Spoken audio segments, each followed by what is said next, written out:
사랑의 아버지 하나님, 성령 하나님, 주의 말씀의 의도대로 성도들의 마음을 찾아가시며 그 마음을 열어주시며 그 말씀을 이해하게 하시며 그 말씀이 달콤하게 하시며 세상에 나가 주의 말씀대로 신자의 삶을 살아갈 때에 넉넉히 주께서 허락한 삶의 목표대로 살아내기 부족함이 없도록 힘주시고 동행하시고 인도하여 주시기를 소원합니다.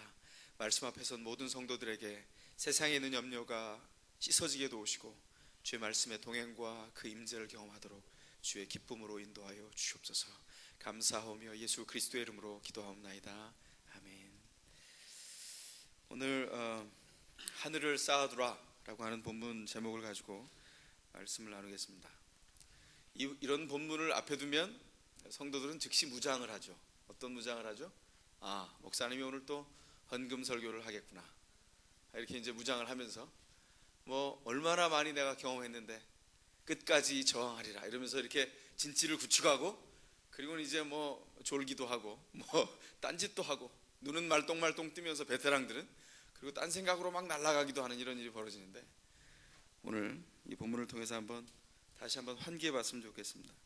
이 본문은 많은 교회들이 사용하는 것처럼 헌금의 근거 구절이 아닙니다. 물론 헌금을 하기 위한 신자들의 헌신의 한 구절이 될 수는 있지만 이게 헌금 자체를 얘기하는 구절이 절대로 아니에요. 산상수훈 한복판에 들어있습니다. 주의 백성들이 하나님의 사람으로 신자로 살아가면서 어떤 기준을 가지고 살아가야 되는가 주님이 제자들에게 밝히고 있는 장면이거든요. 이걸 헌금의 근거 구절로 본다면 이건 본문을 너무 작게 여기는 겁니다. 그래서 오늘 이게 돈 문제가 아니고 돈 문제를 넘어선 깊이가 있는 본문이다, 이 본문에 대한 그간의 오해를 푸는 그런 시간이 됐으면 좋겠습니다. 딴 생각하지 마세요. 말씀에 집중하시기 바랍니다. 그래서 오늘 본문에 보면 뭐라고 되어 있습니까? 돈이라고 언급하지 않고 뭐라고 되어 있어요? 너희를 위하여 보물을, 그렇게 말하고 있어요. 돈이 아니라 보물을 땅에 쌓아두지 말라, 그리고는 땅에는 좀도 쓸고 녹도 난다, 그렇게 말씀하시면서 하늘에 쌓아두라 이렇게 말하고 있습니다. 여기 언급하고 있는 보물이 뭡니까? 하나님을 믿는다고 하는 소위 신자들의 마음에서 하나님과 떨어져 나와서 하나님과 뒤돌아서서 자기 혼자 뭔가를 계산을 하려고 하는 그 마음에 있는 어떤 소유물, 그게 보물이에요. 그래서 신자로서 하나님을 섬겨간다고 하지만 하나님이 그 신자에게 부여하신 그 가치대로 자기 마음에 있는 소유가 움직여가지 않아요. 그럼 이게 보물입니다. 하나님과 떨어진 보물이에요. 그런 보물들 많이 있죠. 그래서 이건 단지 돈 문제가 아닙니다. 돈이 그럴 경우가 자주 있기 때문에 돈이라고 쉽게 얘기하는데 돈은 그 일부죠. 그죠? 어떤 게 있습니까? 그런 게 결혼해서 알콩달콩 잘 사는 사람일수록 요즘은 그런 사람이 없어서 권장 대상이지만 아내에게는 남편이 자기 소유고, 그래서 하여간 남편은 믿음 안에서도 눈이 딴 데로 돌아가면 우리는 하잖아요. 그죠? 하나님께서 해주셨다, 뭡니까? 눈깔 빼 이러면서 눈을 빼도록 우리가 막 윽박지르고 협박하잖아요. 우리 너무나 익숙한데 제가 집회 가서 눈깔 빼 이랬더니 사람들이 말씀은 안 듣고 충격을 받아가지고 계속 눈깔 빼 이러면서 3일 동안 다녀서 제가 너무 당황해서 죄송합니다 이렇게 용서를 구했어요. 실제로 믿음 안에서 신자에게 주신 결혼의 목표를 따라서 정조를 지키지 못하는 것, 그것은요 눈가를 빼서라도 그 길을 지켜야 되는 아주 소중한 문제죠. 근데 그게 아니라 이 사람을 주님 앞에 연결시켜서 그 사람이 주님께로 공급받은 사랑으로 배우자를 섬겨가는 그 과정을 좋아하는 게 아니라 그건 어쩌든지 상관이 없고 나만 위해 달라는 거예요. 아내들은 남편을 자기 소유물로 여기는 겁니다. 남편도 마찬가지죠. 아내가 딴 걸 하는 걸 눈뜨고 못 봐요. 늘 자기 손아귀 안에 있어야 돼. 소유로 여기는 겁니다. 한 인격으로 자라가도록 하지 못하고 관계를 축소해 놓는 거, 그런 일들 많죠. 부부관계는 그렇다 쳐요. 자녀들은 또 어떻습니까? 부모들에게, 특별히 아버지보다는 어머니에게 그런 경향이 강한데 이 자녀는 어떻게 내가 낳아서 길렀는데 이거 완전히 내 거죠. 내 소유예요. 그래서 하여간 먹고 마시고 씻기고 세우는 모든 걸 내가 다 했어. 그래서 이건 내 소유인 거예요. 그래서 주장을 많이 합니다. 자녀가 자기 소유입니까? 이거 오래전에 내려놨어야 되죠. 그리고 우리 성도들은 제가 알기로는 실력이 좋아서 다 내려놨다고 생각합니다. 실력은 실제 있는 힘이죠. 내려놨어요. 어떤 거죠? 아니, 이게 내 소유가 아니고 내 새끼가 아니라 주님 거였는데 맡겨주셨다. 이거 아는 거 아니에요? 그래서 아이에게 인격적으로 접근할 수 있는 단계들을 여유 있게 챙겨간다고요. 어떤 거죠? 애가 품 안에 있을 때 염려하죠. 얘가 어떻게 됐나 봐 염려하는데 또 떨어졌어요. 이 떨어져 있는 아이를 매일 감시할 수 있어요? 전화해 매일. 하루에도 막 얘가 지금 학교 올 시간이구나. 잘 학교에서 마치고 돌아왔니? 얘 지금 막 은혜 받고 있는 성도가 있는데 아이가 언급하지 않겠습니다. 그리고 학교 갔니? 뭐 먹었어? 이러면서 계속 챙기는 거예요, 부모가. 근데 그게 나쁜 마음이 아닙니다. 그 정성을 시켜서 하겠어요? 부모니까 하는 거지. 근데 중요한 건 우리가 부모가 되었을 때 자녀가 하나님의 권능 가운데서 그 섭리 가운데서 보호된다는 것을 믿고 물론 아이를 챙겨야죠. 그러나 먼저 믿는 마음이 필요해요. 제가 어디를 오늘 갑니다. 그래, 나 너 믿는다. 네가 그 현장에서 잘 하나님의 보호 가운데 인도받는 거 내가 믿는 거죠. 그럼 뭐 하는 거예요? 기도하는 거죠. 떨어져 있는 게 할 게 뭐가 있어요? 기도하는 거밖에. 무슨 힘이 있어서 다 큰 애를 다 통제하겠어요? 한국 부모들은 거꾸로 됐어요. 어렸을 때는요, 애가 말을 안 하니까 그냥 둬요. 그리고 통제가 잘 돼. 뭐 하면? 윽박 지르면. 그래서 막 소리 지르면 그만해! 막 이러면서 소리 지르면 애들이 조용히 잘했어요. 근데 아이들은 뭘 생각하는 거죠? 아이고 또 발작 시간이다 이렇게 생각하면서 그땐 참아내는 거예요. 그리고 아이가 10대에 들어가고 이제 20살이 됐어요. 이제 집을 떠났거든요. 떠날 나이가 됐고 떠났어요. 아차, 큰일 난 거예요. 내가 뭘 어떻게 보호를 못 해줬네? 그때부터 챙기기 시작하는 거예요. 밥 먹어라, 챙겨라, 일찍 들어와라 막 챙기는데 그땐 머리가 다 굵었어요. 거꾸로 됐다고요. 어렸을 때는요, 챙겨야 돼요. 때로는 통제해야 되고 때로는 가치를 가르쳐야 되고 잘못된 것과 선한 것, 악한 것과 선한 것에 대한 분별을 잘 할 수 있도록 부모가 그 안내자가 되어야 됩니다. 그리고 아이와 대화해야 돼요. 끊임없이. 애들이 대화하고 질문하는 거예요. 유치하죠. 잘 들어보세요. 근데 방식이 유치한 거지 질문 내용은요 진지해요. 대화가 이루어지기 시작하면. 그 대화가 이루어지기 시작하죠. 애들이 사춘기를 지난다고요. 그런 말씀 쉽게 하지 마십시오. 아이들이 그 과정들을요 부모와의 관계 안에서 쉽게 지나가. 여기서도 부모들이 엄마하고 대화를 한다? 10대에? 그건 아주 기적 같은 희귀종이죠. 아빠랑 대화한다? 우주에 사는 애예요. 있을 수 없는 일이거든요. 왜 그런 일이 벌어지죠? 욕심을 내가지고 자기 소유로 놨는데 자기 마음대로 한 거예요. 정작 붙잡아서 양육할 때는 못하고 주의 훈계와 양육 못했어요. 그리고 나중에 크니까 아차 그러고 그때부터 시작하는 거예요. 늦었죠 이미. 잘못됐다고요. 우리 아이들은 소유가 아니에요. 가족들 부모도 마찬가지입니다. 이민 와가지고 중요한 목표 중에 하나가 뭐죠? 좋은 집 사는 거. 얼마나 더 좋은 집에 살 수 있을까? 가급적이면 좋은 집. 그건 좋은 생각이에요. 하지만 집을 더 좋은 걸 사기 위해서 자기 마음이 흔들리는데 하나님께 가 있지 않고 뒤돌아서서 집을 계산하고 있는 게 어떻게 되면 그게 집을 계산하고 있는 거냐면 어떤 사람이 자기가 하나님이 주셨다고 응답하셨다고 생각해서 좋은 집을 얻었어요. 근데 일주일도 안 됐는데 알고 지내던 사람을 만났는데 그 사람이 뭐라 그러냐면 집사님 내가 응답받았잖아. 좋은 집을 주셨어. 근데 훨씬 더 싸게 너무 좋은 집을 얻은 거야. 근데 그게 배가 아픈 거예요. 이러면 증세가 뒤돌아서서 자기 혼자 살아가고자 하는 거예요. 무슨 말씀인지 아시겠어요? 소유가 살 집이 하나님이 주신 거라면 주께서 내게 잠깐 맡기신 거라면 그게 큰 집이면 어떻고 작은 집이면 어떻고 아파트면 어떻고 자기 소유의 집이면 어때요? 근데 우리는 어떻게 하죠? 비교한다고요. 호박에 줄 긋는 일을 끊임없이 하고 싶어 한다고요. 그래서 아파트에서 살면 자기 집이 아니고 자기가 산 집은 자기 집이다 이런 생각을 가지고 있는데 미국에서는 아니잖아요.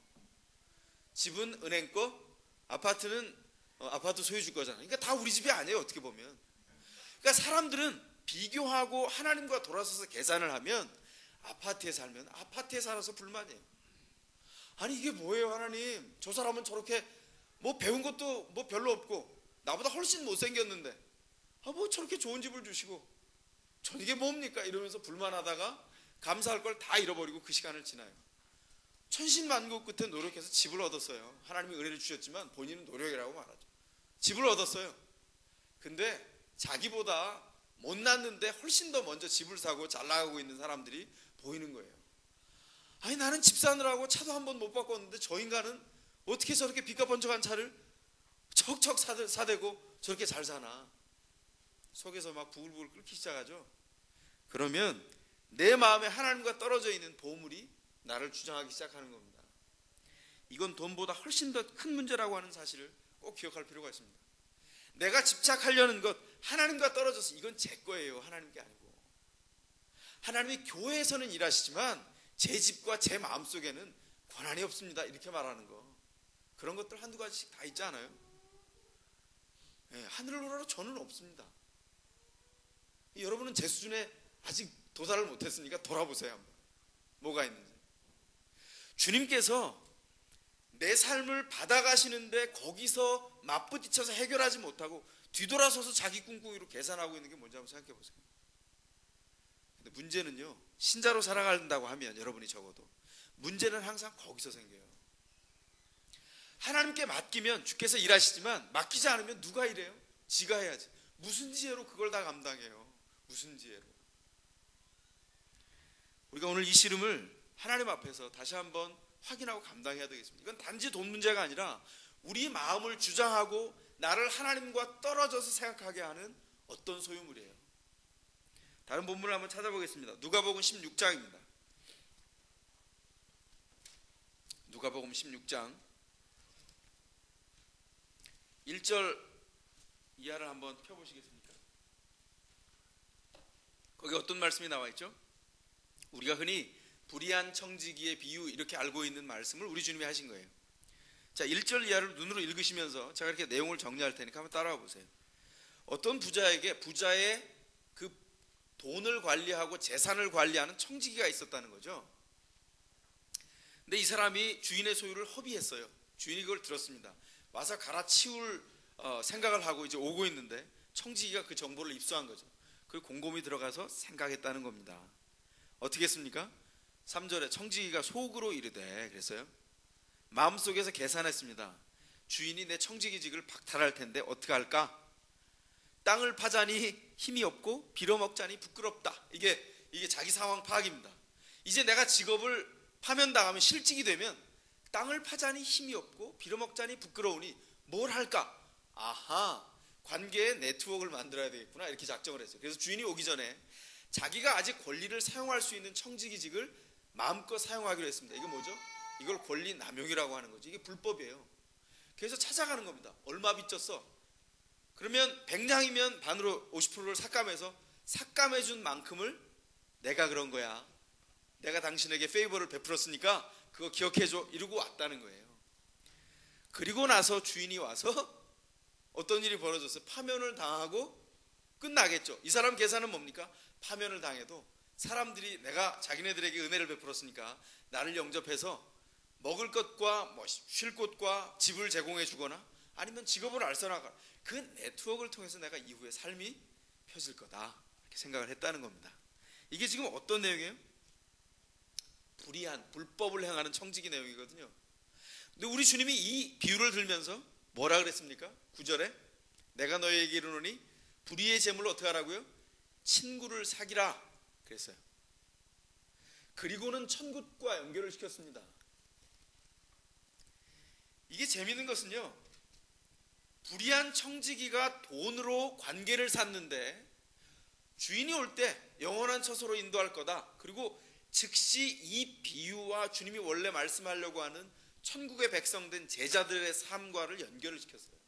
그럼 뭘 얘기하는 겁니까? 이 본문을 보면서 오해하죠. 아, 그러면 돈을 불법으로 어떻게든 사용하든 그러니까 고용인으로 있으면서 그 고용되어 있는 회사의 돈을 내가 마음대로 횡령해서 뭐 쓰거나 관계를 만들거나 이래도 괜찮다는 건가? 뭐 이렇게 단순하게 오해하는 사람들이 있는데 이건 단순하고 무식한 거죠. 그런 비유가 아니에요. 목적이 뭡니까? 오늘 본문 안에서 목적은 오늘 본문과 연결되어 있어요. 지금 이 불의한 청지기가 불의한 재물을 가지고 사용했다는 겁니다. 자기 게 아닌데 자기 것처럼 사용했어요. 다시 말해서 청지기일 뿐만 아니라 그 청지기가 자기 것이 아닌데 자기 마음대로 사용했어요. 누구 얘기하는 거죠? 우리 얘기하는 거예요. 우리에게 와 있는 관계들, 남편, 아내, 자녀, 부모 이거 다 누구 겁니까? 하나님 거예요. 우리는 그냥 빌려 쓰는 거예요. 맡겨졌다고요. 우리가 사는 집, 소유한 차, 통장에 있는 돈 다 우리 게 아니에요. 하나님 건데 우리에게 빌려주셨어요. 단지 우리가 쓰는 거예요. 그런데 어떻게 한다고요? 우리는 지 마음대로 쓴다고요. 그 얘기를 하고 있는 거예요. 아니 뭐 이런 놈이 다 있어 이렇게 욕하는데 그 욕이 우리라니까. 무슨 말씀인지 아시겠어요? 이제 그림이 그려져요? 그런데 이 불의한 청지기가 어떻게 했어요? 불의한 사람의 특징이 있다는 겁니다. 이 청지기의 특징이 있어요. 오늘 본문에서 주님이 말씀하는데 특징이 뭐예요? 돈이 많다? 아니죠. 지게 아닌데 지가 마음대로 쓰는 거죠. 어떤 특징이 있습니까? 자신이 목적한 것이 있을 때 그 목적이 이루어질 때까지 집요하게 놓지 않는다는 거예요. 자기의 목적을 성취해 간다는 겁니다. 이 불의한 청지기의 자기 목적이 뭐예요? 지 살궁리 찾는 거지 뭐. 자기가 어떻게 하면 생존할까가 목적이에요. 근데 그 목적에 충실했다는 거예요. 생각했다는 겁니다. 전략을 짰어요. 그리고 그걸 실천에 옮겼어요. 그리고 관계를 사서 이후에 자기의 생존에 길을 열었다는 겁니다. 지금 뭘 얘기하는 거예요? 이 불의한 청지기가 무엇을 하든 목적에 헌신해서 그 한 목적에 헌신해서 그 일을 성취해낸 것처럼 예수를 따르는 신자들, 제자들도 동일한 목적이 있다는 거예요. 그게 뭡니까? 하나님의 목적을 성취하는 거죠. 하나님의 의도와 디자인대로 사는 거예요. 그래서 신자는 하나님이 우리를 구원하셨을 때 신자에게 본래 주셨던 가치와 그 목적을 따라서 삶의 목표를 정하고 집중할 필요가 있다는 거예요. 이게 본문의 내용입니다. 그리고 나서 오늘 본문과 중첩되는 내용을 얘기하고 있죠. 13절에 집 하인이 두 주인을 섬길 수 없나니 혹 이를 미워하고 저를 사랑하며 혹 이를 중히 여기고 저를 경히 여길 것이라 너희가 하나님과 재물을 겸하여 섬길 수 없느니라. 이게 지금 오늘 본문에 나와 있는 내용이죠. 그 얘기를 하면서 바로 이어서 이걸 누구에게 얘기했는지를 말씀해 주시죠. 이 말씀은 누가복음에서는 바리새인들에게 하신 말씀이에요. 그래서 14절에 바리새인들은 돈을 좋아하는 자라 이렇게 주석을 달아놓고 있어요. 누가복음이. 그리고 돈을 좋아하는 자라 그 사람들이 이 말씀을 듣고 콧방귀를 뀌고 비웃었다고요. 그래서 주님이 그 뒤에 다시 비유로 말씀하세요. 다시 비유로 말씀하시면서 천국에 대해서 말씀하거든요. 다시 말해서 우리가 가지고 있는 보물의 문제, 이 땅에 맡겨진 것을 어떻게 사용하느냐 하는 것은 주님 나라에 어떻게 들어가게 될 것이냐, 신자가 하나님 앞에 사는 것이 하나님 나라의 초점을 가지고 이 땅을 사는 문제와 어떻게 연결될 것이냐, 그 얘기를 지금 하고 있다는 것입니다. 목적에 헌신해야 돼요. 불의한 청지기는 목적이 하나였어요. 주인을 위해서가 아니라 자기의 생존을 위해서 목적을 헌신했어요. 목적은 단 한 가지. 우리도 마찬가지라는 거예요. 신자가 뭐죠?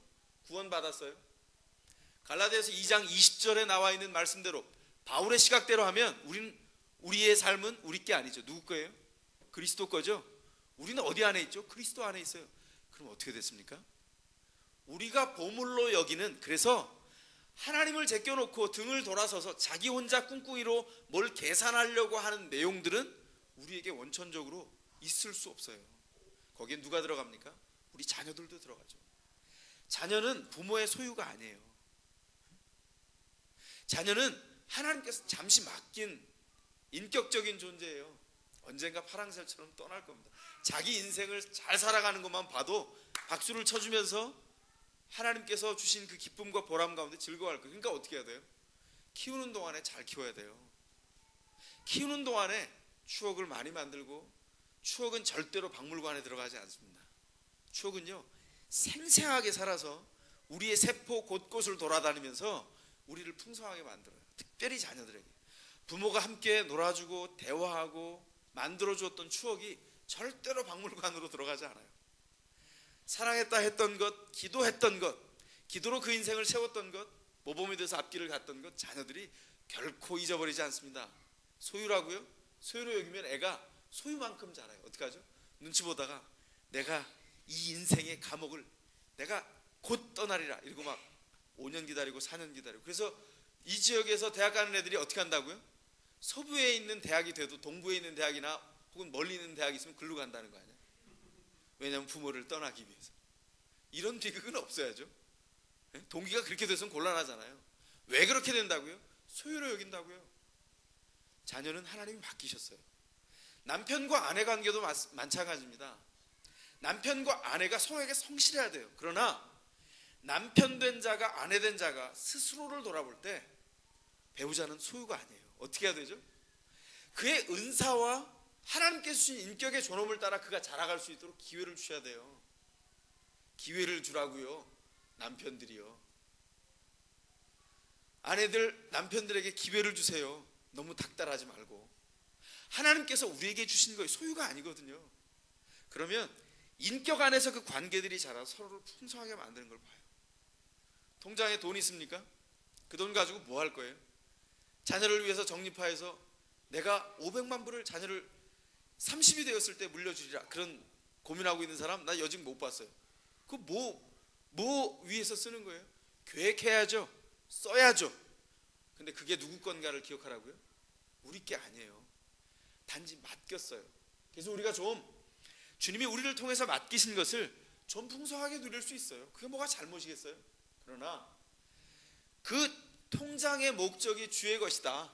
거기 인감도장이 주의 것이다 생각하고 주님께서 일하시도록 만들어가는 거예요.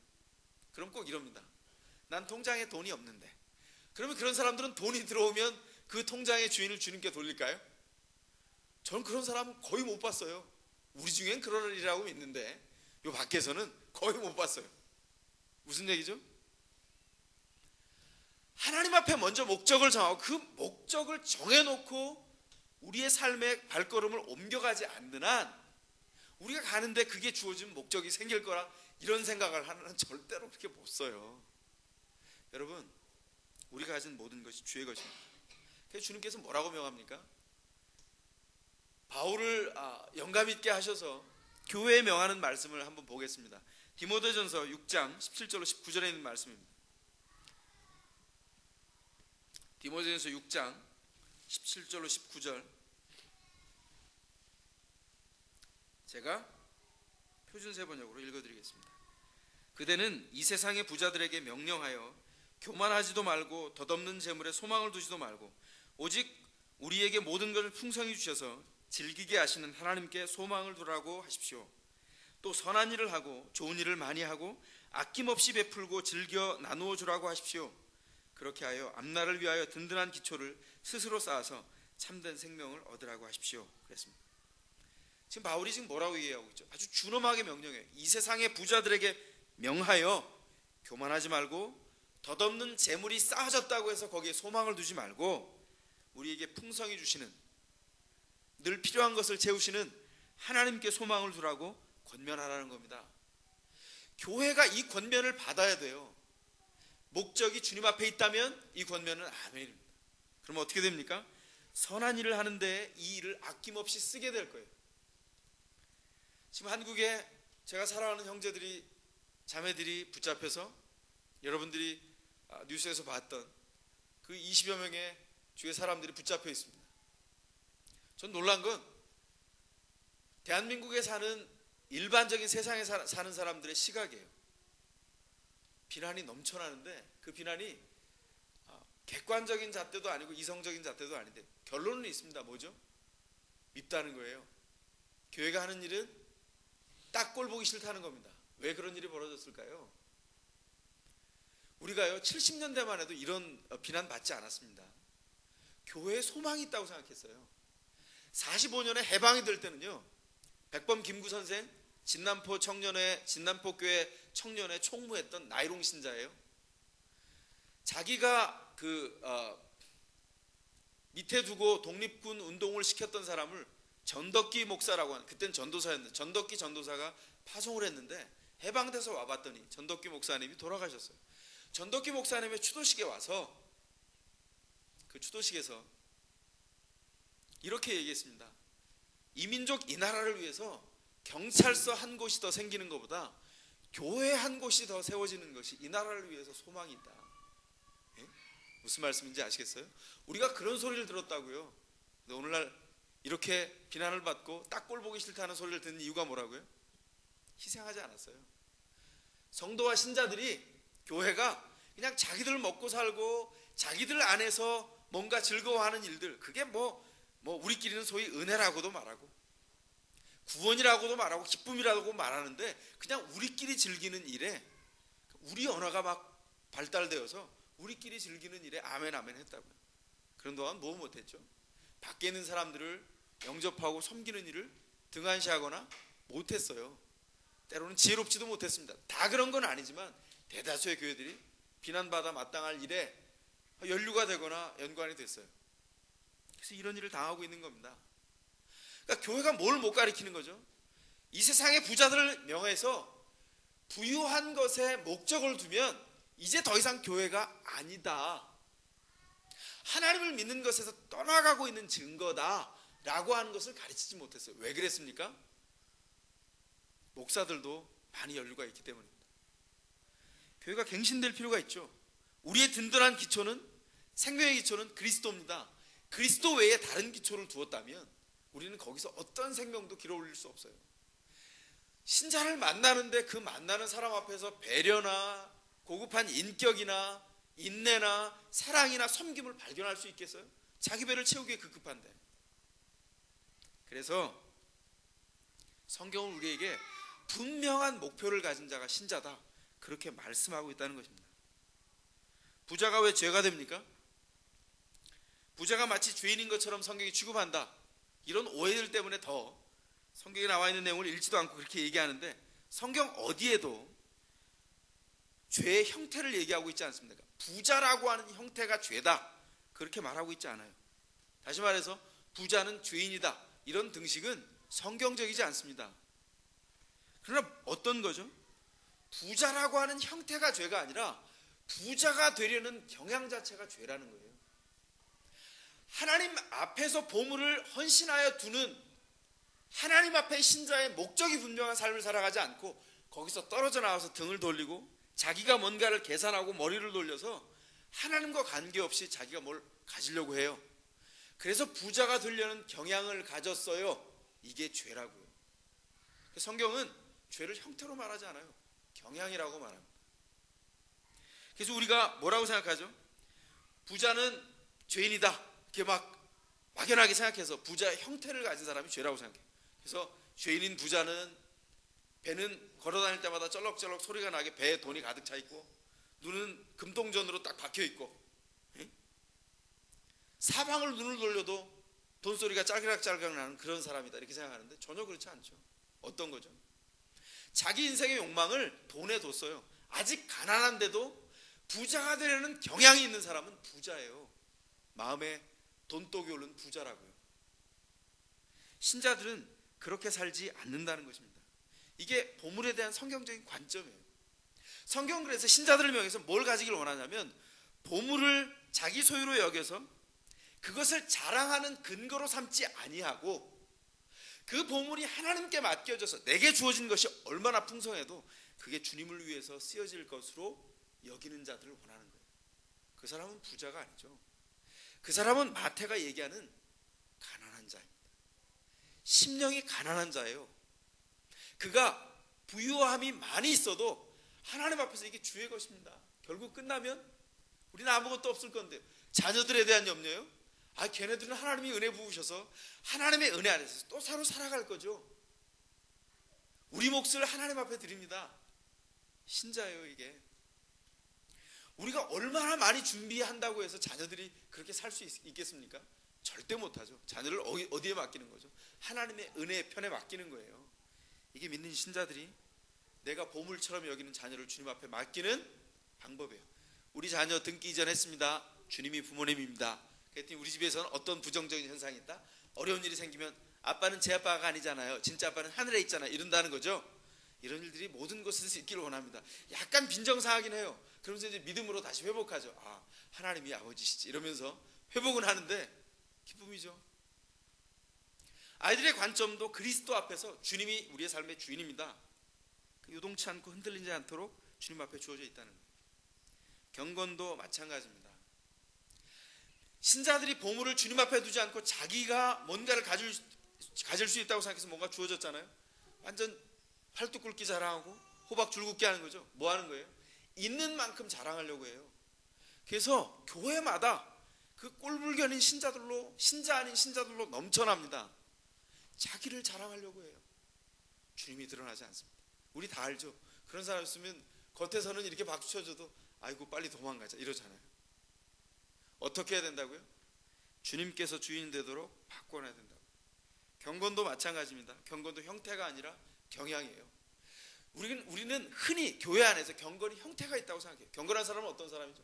경건한 사람은 계속 표정을 심각하게 가지고 볼 때마다 늘 사람을 보지 않고 아 형제님 이러면서 이렇게 45도로 하늘을 들어서 이렇게 보고, 성경은 45도 각도로 왼손목에 끼고 조심스럽게 걸어 다니면서 새벽기도에는 안 빠지고 늘 나오고 금식하고, 그리고 핏줄이 하얀, 피부가 하얀 창백한 얼굴로 주여 이러면서 그 희디인 손목과 사슴의 발목을 가진 그런 사람이 신자다 이렇게 생각하는데 꿈 깨세요. 아니에요. 그런 사람일수록 문제가 많을 수 있어요. 그렇게 하면 안 돼요. 그건 기초 중에 센 기초예요. 그건 이미 다 지나가야 돼요. 자랑할 데가 없어 자기 혼자 하면 돼. 하나님 앞에서 뭘 해야 되죠? 내가 경건이 드러날 때는 경향이에요. 하나님을 사랑하기에 사람에 대한 배려가 얼마나 많아졌는가, 얼마나 배려하고 인내할 수 있는가, 섬기는 자리에 나아가는가, 소리 없이 아이 괜찮아요, 이거는 제 몫이에요, 저는 쓰레기 치우는 은사를 받았나 봐요, 그리고 막 쓰레기를 치워요. 우리 중에 많이 있죠.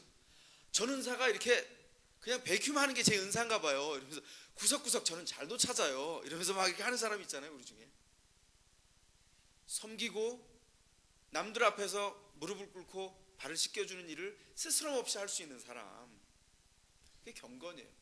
그게 왜 그렇게 된다고요? 하나님께서 나를 불러서 주님이 나를 이렇게 사랑하셔서 나도 주의 사랑을 전하는 곳에서 보이지 않는 주님 말고 보이는 사람 앞에서 어떻게 나아가서 섬길까, 이 고민을 한다는 거예요. 주님이 나를 사랑하시지, 그럼 난 다른 사람을 어떻게 배려해야지, 어떻게 사랑할까? 그 사랑하는 생각 때문에 배려가 몸에 배서 흘러가요. 그게 신자라고 하는 것입니다.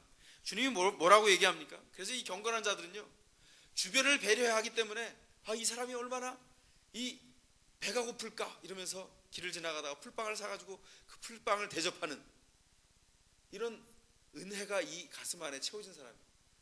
이웃을 위한 풀빵은 다 내가, 전 세계 풀빵은 내가 다 대접하겠습니다, 이런 마음이 생기는 거, 이게 경건이라고요. 주님이 그래서 우리에게 말씀합니다. 마태복음을 우리 묵상하는데 마태복음으로 한번 다시 돌아와 볼게요. 마태복음 25장 한번 보겠습니다. 마태복음 25장 35절 이하에 이런 말씀을 하고 있습니다. 35절에서 41절. 내가 줄일 때, 주님이 말씀하시는 거죠. 내가 줄일 때에 너희가 먹을 것을 주었고, 목마를 때에 마시게 하였고, 나그네 되었을 때에 영접하였고 함께 읽습니다. 벗었을 때에 옷을 입혔고, 병들었을 때에 돌아보았고, 옥에 갇혔을 때에 와서 보았느니라. 이에 의인들이 대답하여 가로되 주여, 우리가 어느 때에 주의 줄이신 것을 보고 공개하였으며 목마르신 것을 보고 마시게 하였나이까? 어느 때에 나그네 되신 것을 보고 영접하였으며 벗으신 것을 보고 옷 입혔나이까? 어느 때에 병드신 것이나 옥에 갇힌 것을 보고 가서 배웠나이까 하리니, 임금이 대답하여 가라사대 내가 진실로 진실로 너희에게 이르노니 너희가 여기 내 형제 중 지극히 작은 자 하나에게 한 것이 곧 내게 한 것이니라 하시고. 아멘. 뭐라고 말씀하셨다고요? 지극히 작은 자, 내 형제 중에 지극히 작은 자 하나에게 한 것, 내게 한 것 그랬죠. 여기 지금 내 형제라 그랬는데 이 내 형제, 그 소유를 주장하고 있는 자가 누구죠? 우리 주님이죠. 근데 이 내 형제가 누구예요? 주님의 혈육인, 이 땅에 사실 때의 혈육인 사람들입니까? 아니죠. 누굽니까? 우리가 주변에서 만나는 지극히 작은 자입니다. 지극히 작은 자. 우린 이걸 잃어버렸어요. 예배당 밖을 나가는 즉시 우린 딱 잊어버리죠. 그리고 뭘 무장해요? 예수 믿는 사람이 아닌 척, 세상 사람보다 더 고급스럽고 세련된 사람인 척 하려고 애를 써요. 그러지 않으세요? 네? 그런 건 대부분의 순간 필요할지도 몰라요. 왜냐하면 예수 믿는 사람들이 그냥 꼴불견이 너무 많아서. 제가 옛날에 비행기를 타고 프랑크푸르트 독일을 가는데 프랑크푸르트에서 아마 그 신자들이신 것 같아요. 제가 직분은 말씀 못 드리고 그냥 신자라고 이렇게 말씀드리는 저의 부족함을 용서해 주십시오. 그러니까 알아들으세요.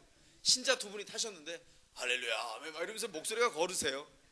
근데 그분들이 이 공짜라며 이러면서 포도주를 막 드시고 그리고는 막 양말을 벗어서 이렇게 제껴 놓으시고 그리고 스튜어디스를 뭐라고 그러냐면 어이 안내양 이렇게 막 부르시는데 제가 그 옆 뒷자리 이 대각선 자리에 앉아가지고 얼마나 민망한지 그 오랜 시간을 가는데 스튜어디스들이 얼굴이 막 그냥 사색이 돼가지고 저는 어쩌면 좀 꽃처럼 친절하게 좀 표현할 수 있을까 참 당황스러웠던 기억이 있어요. 우리 밖에 나가면 그러잖아요.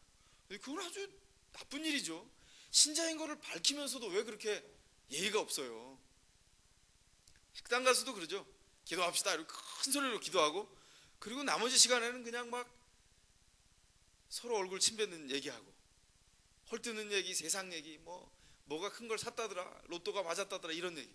이 은혜가 되겠어요? 정신 차려야 된다고요.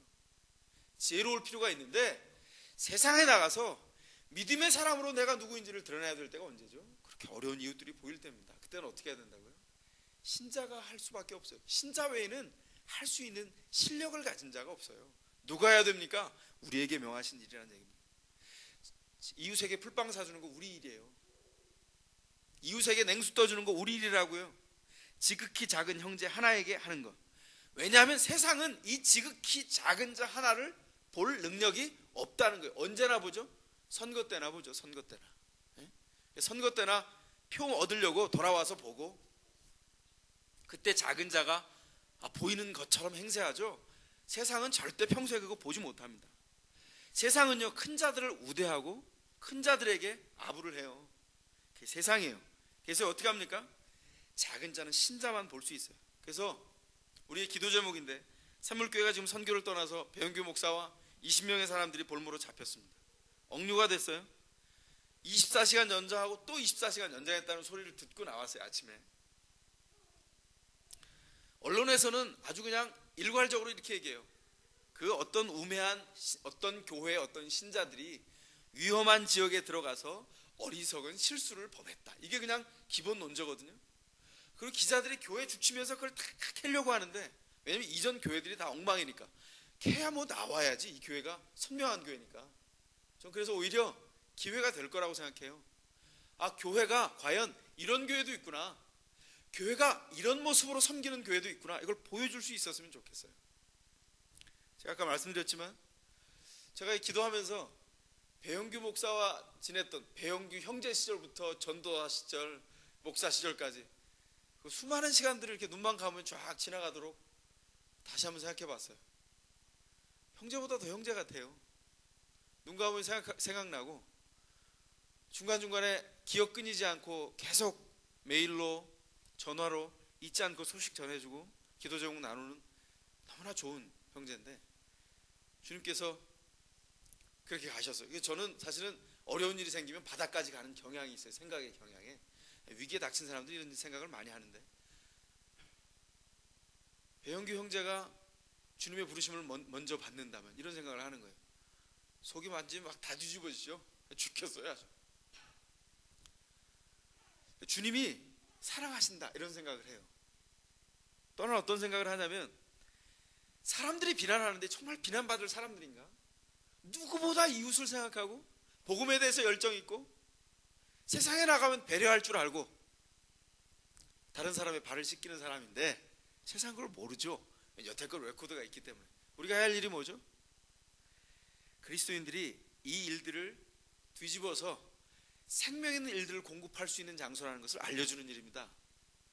아니 리플에 달렸는데 뭐라고 돼 있냐면 답글에 굳이 부자 교회에서 부자 동네 직장 휴가를 내서 돈 들여서 거기를 갔다 이러는데 한번 생각해보세요. 자기들은 그렇게 할 수 있겠나? 직장에 휴가를 길게 내서 그 돈 다 들여서 어디 가겠어요? 거기 가겠어요? 괌에 가겠지. 푸켓 가겠죠. 세상은 그런다고요. 자기 즐기려고, 자기 편안하려고. 그거 안 하려고 간 거 아니에요. 비난할 수 없는데 비난받고 있어요. 이게 오늘의 현실입니다. 어떻게 된다고요? 그 작은 자 한 사람을 위해서 섬기는 일에 먼저 갔어요. 우리도 그 일에 동참할 뿐만 아니라 그 일들로 교회가 세상을 섬기는 일에 계속 동참할 수 있도록 우리가 그 앞에 서야 되겠다, 그런 생각 같습니다. 배영규 목사, 이 땅에서 보물 없다는 거 분명히 아는 사람입니다. 제가 한 기억을 떠올려 볼까요? 제 강도사 시절에요. IMF가 탁 터졌습니다. 목사가 된 다음이군요. IMF가 터졌어요. IMF가 터지니까 교회에서 가장 먼저 한 일이 선교사들을 향한 지원을 끊는 일이에요. 제가 섬기던 교회도 영향을 받았습니다. 이건 아니다. 근데 그때 아주 재밌는 일이 생겼어요. 우리 가족 중에 한 사람이 돈을 빌려달라는 거예요. 제가 뭐라 그랬냐면 IMF에는 은행은 이 은행으로 옮겨야 되고 이 은행은 망하니까 저 은행을 옮기고, 우리 리더들이 앉아서 그런 얘기를 하고 있어요. 그래서 이건 믿음의 신자들이 하는 말이 아니야. 이런 얘기해서는 안 되지. 그 돌아왔는데 집사람이 그래, 상의할 게 있대요. 친척 중에 한 사람이 전화가 왔는데 통장에 있는 돈을 빌려달래요. 그 돈이 많다면 많고 적다면 적은 금액의 돈입니다. 그래? 통장을 봤더니 요구한 금액만큼이 딱 있어요. 그래서 하나님이 이렇게 묻는 걸로 들렸어요.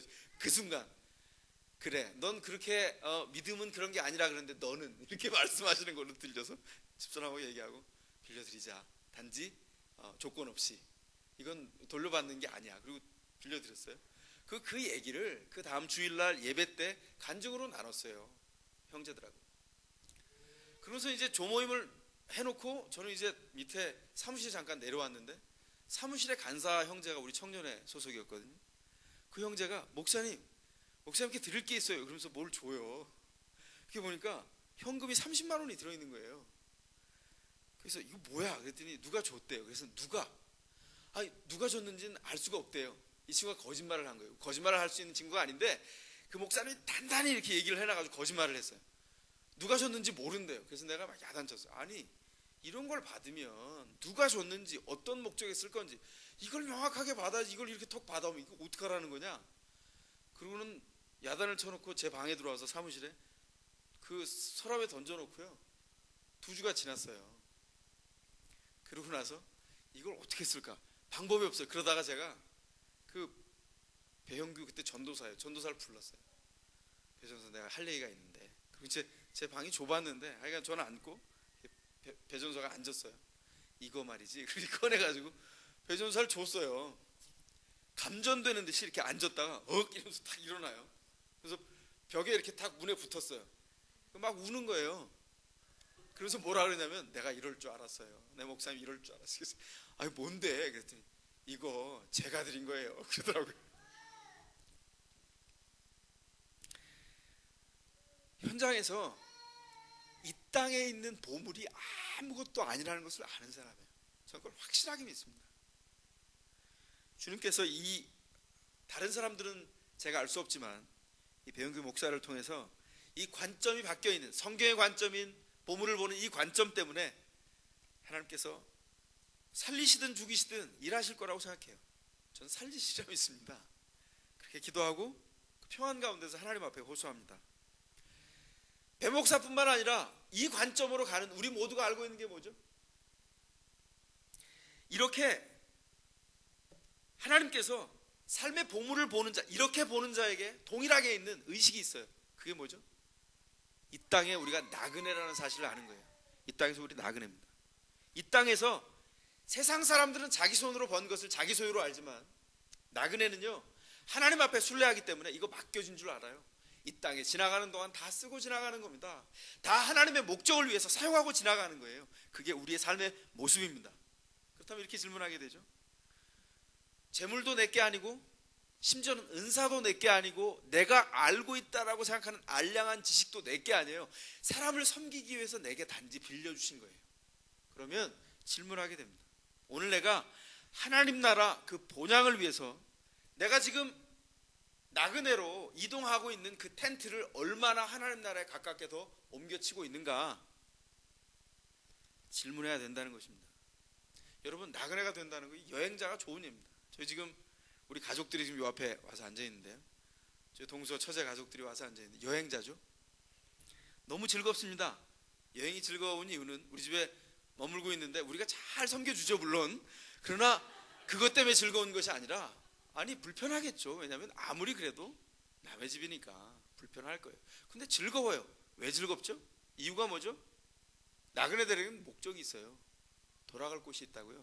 돌아가서 쉴 수 있는 자기 집이 있다는 것 때문에 나그네된 그 시간을, 그 순간을, 그 과정을 즐거움으로 감내할 수 있는 능력이 있다고요. 나그네들에게. 그게 나그네에게 주어진 실력이에요. 누구에게 주어진 실력이라고요? 신자에게 주어진 실력이라고요. 내가 하나님과 떨어져서 뒤돌아보고 있는, 계산하고 있는 것이 있으면 늘 불편해요. 이거 맨날 이중적이어야 되잖아요. 하나님 주세요, 이러고 이건 내 건데, 하나님 주세요, 이건 내 건데, 이러고 있으면 정신분열이죠. 이거 빨리 걷어내야 돼요. 어떻게 한다고요? 아니, 목적이 있는데 언제가 갈 건데, 그리고 이 땅을 불편하게 즐겨요. 불편해도 즐거워한다고요. 돈이 좀 없어도 괜찮다고요. 집이 내 집이 아니라도 괜찮고 좁아도 괜찮아요. 그 인도함 받는 게 좀 불편해도, 내가 원하던 대로 이루어지지 않아도 신자의 삶을 넉넉히 살아간다고요. 그 존엄함이 그치지 않아요. 그게 신자예요. 성경이 우리에게 그것을 명령하고 그 삶을 살아가도록 하고 있다고요. 여러분, 나그네입니까? 돌아갈 집 있어요? 그럼 뭐가 불만이에요? 불만 없잖아. 하나님이 우리에게 자족하도록 주셨잖아요. 그런 생각을 해요. 아, 이걸 왜 이렇게 이루어줘야 되는데 안 이루어주시지? 그런 일들이 있을 수 있잖아요. 그죠?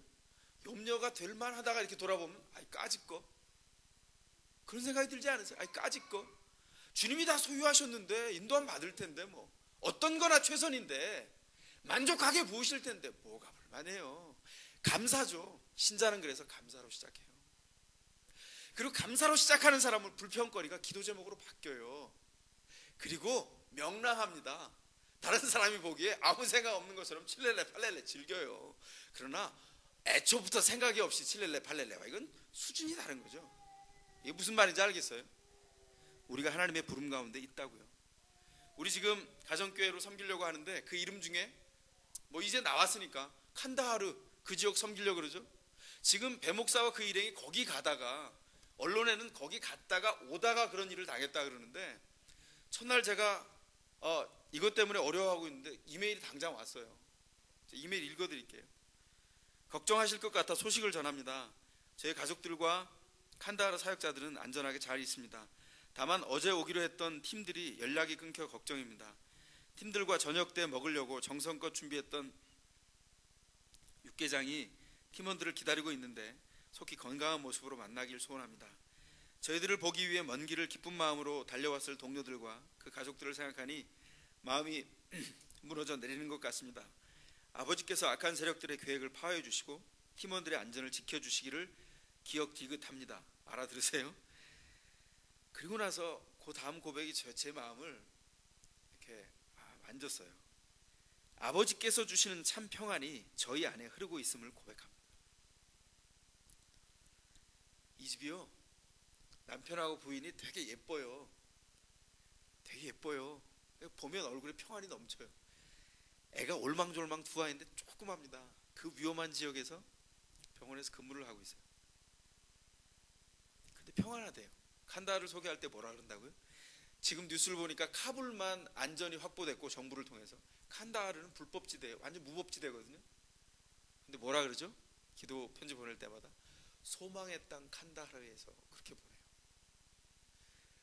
그 문구만 봐도 은혜가 돼요. 뭘 보고 있는 거죠, 이 사람들이? 이 땅에 보물 없어요. 하나님께 있다는 목적 하나 가지고 그렇게 사는 거예요. 그리고 거기서 소망을 길어내고 하나님께로 공급받는 소망 때문에 거기를 소망 있는 땅으로 만들어가고 있어요. 그게 신자가 할 일이에요. 이 아들, 딸들을 기억합니다. 하나님께서 이 아이들을 부모가 주지 못한 교육의 기회, 부모가 주지 못했던 믿음 안에서의 삶의 환경들, 특권들을 보호해 주시기를 기도합니다. 혹 나중에 이 아이들이 거기가 위험하고 어려워서 교육할 기회가 됐을 때 우리 교회가 그 일을 감당했으면 좋겠어요. 자녀들 보내주시오. 선교사 자녀들 우리가 좀 감당해 줄게. 우리 미션하우스 만들어서 이 아이들을 부모로 키워서, 우린 그 정도 되잖아요. 다른 자녀들을 우리 자녀들로 키울 수 있는, 키워주는 거죠. 선교사들이 뭘 돌아봐. 이 땅에 아무것도 없어요. 소망을 길어내기 위해서 그 자리에 있다는 것을 보여줍니다. 그러고 나서 계속 얘기했어요. 걱정 끼쳐드려서 죄송합니다. 뭐가 죄송해요. 그리고 이렇게 말해요.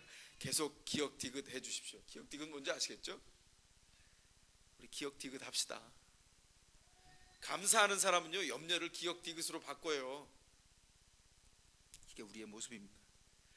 보물에 대한 어떤 관점을 가지고 있습니까? 정말 여러분 마음에 하나님 없이도 여러분 너무 소중한 보물이 있어요? 있었다면 회개하세요. 정신 차리세요. 그런 건 없어요. 이 땅에서 주님이 이루신 구원과 그 구원을 이루신 주님이 얼마나 귀한지, 주님 구원을 주셨으니 나머지는 이미 성공이잖아요. 뭘 더 이상 성공을 바래요.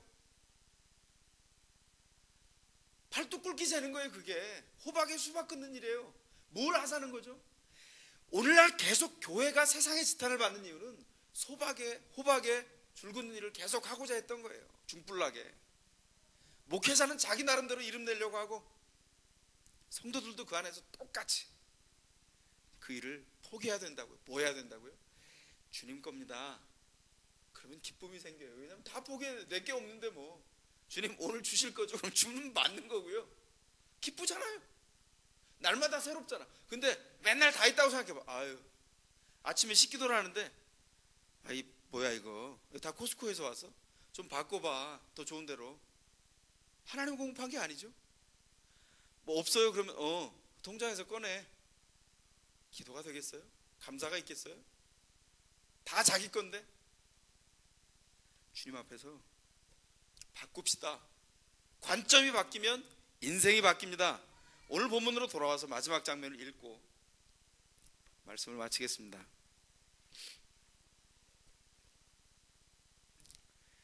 21절에 내 보물이 있는 그곳에 내 마음도 있느니라, 그렇게 말씀하셨습니다. 그리고 22절에 눈은 몸의 등불이니 그러므로 내 눈이 성하면 온 몸이 밝을 것이요, 그랬습니다. 여기 눈을 관점으로 바꿔서 읽읍시다. 예전에 했었죠. 한번 해봅시다. 시작. 관점은 몸의 등불이니 그러므로 관점이 성하면 온 몸이 밝을 것이요. 관점을 회복하십시오. 하나님께서 이 땅에 주신 그 구원의 은혜를 붙든 신자로 부끄러움 없이 주님의 명예가 더럽혀지지 않고, 적어도 우리를 통해서 그 명예가 주의 영광으로 드러나기까지 우리가 그 삶을 살아갈 수 있기를 원합니다. 기도하겠습니다. 시간 기도할 때 주님, 보물에 대한 관점을 회복하기를 소원합니다. 우리가 소중히 여겼던 것들을 다 내려놓고 맡기고 상대화하는 그 능력이 주님만을 바라보며 하나님이 주시는 평안을 붙잡는 그 능력이 우리 가운데 있기를 원합니다. 신자의 관점을 우리 가운데 허락해 주시고 그 영원한 목적과 삶을 바라보아 이 땅을 주님이 맡겨주신 삶의 모든 것들을 맡긴 청지기로 살게 부족함이 없도록 우리를 인도하여 주소서. 남편과 아내와 자녀들과 직업과 우리의 집과 차와 소유와 관계들과 우리의 현재와 미래를 다 주님 앞에 드립니다. 주님의 것입니다. 주님이 친히 인도하소서. 기도하겠습니다.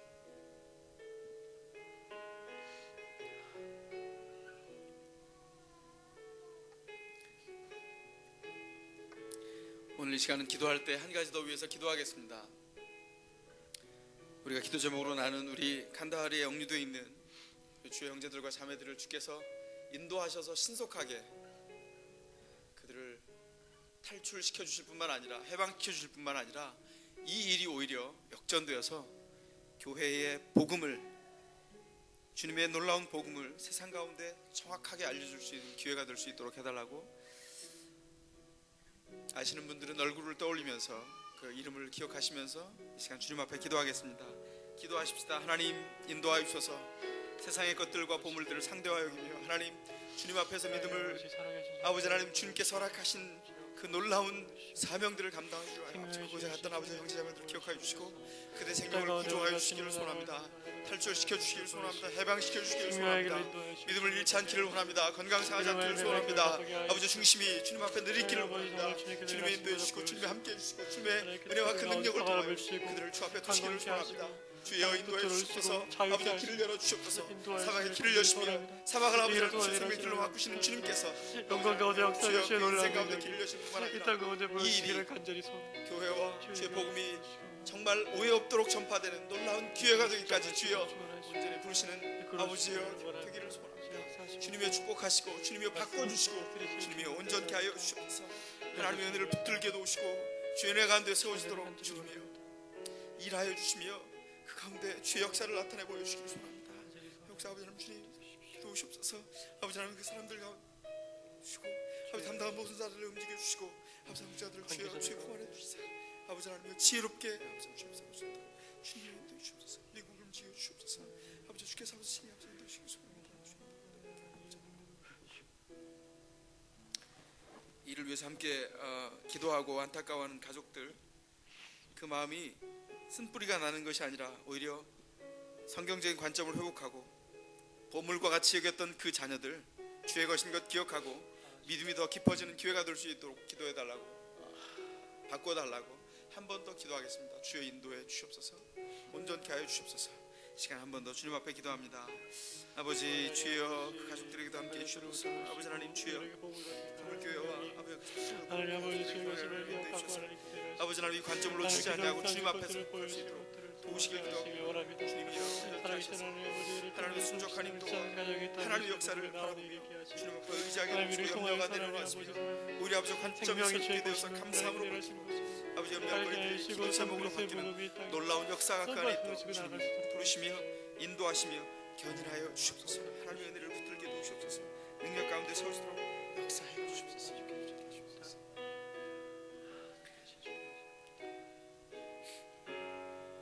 이 시간 결코 포기할 수 없는 주님의 구원과 그 은혜를 따라서 우리의 보물이 주님 앞에 있으며 우리의 모든 가치가 주님이시며 절대적인 가치가 주님이신 것을 기억하고 세상에 있는 것들을 상대화시키고 무력화시키고 우리가 소유했다고 욕심냈던 모든 것들을 주님 앞에 드리는 결단을 담아서 우리 찬송하며 이 찬송 가운데 우리의 기도 제목을 담겠습니다.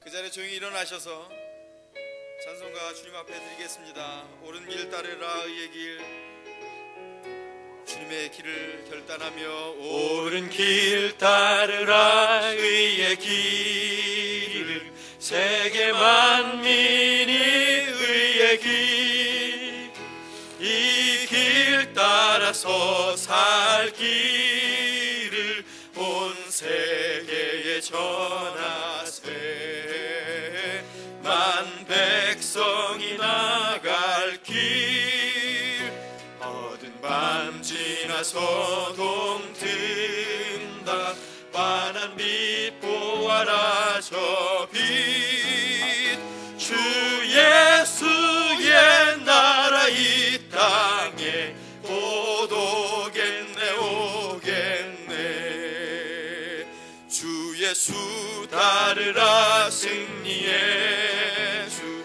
세계 만민이 돌아갈 길과 진리요 참 생명 내 창검을 부수고 다 따르라 화평왕 어두운 밤 지나서 동튼다 환한 빛 보아라 저 빛 주 예수의 나라 이 땅에 곧 오겠네 오겠네. 아멘. 기도하시겠습니다. 지금은 우리 주 예수 그리스도의 은혜와 하나님의 크신 사랑과 성령 하나님의 인도하시고 보호하시며 능력 주시며 함께해 주시는 놀라운 은총이 오늘 주님 앞에서 이 땅에 있는 모든 욕심스러운 화려할 만한 모든 보물들을 주의 것으로 바치며 주의 것으로 드리며 주님과 동행하여 이 땅에서 신자의 영광을 통하여 하나님의 명예를 회복하고 주의 능력을 이 땅에 드러내어 하나님 나라를 진군케 하기를 소원하는 여기 모이는 모든 주의 성도들 머리 위에 그 자녀들 위해 오늘 여전히 아프간에서 운명을 알 수 없도록 붙잡혀 있는 우리 변규 목사와 함께 동행한 모든 형제 자매들 머리 위에 지금부터 영원토록 함께 하시기를 간절히 축원하옵나이다.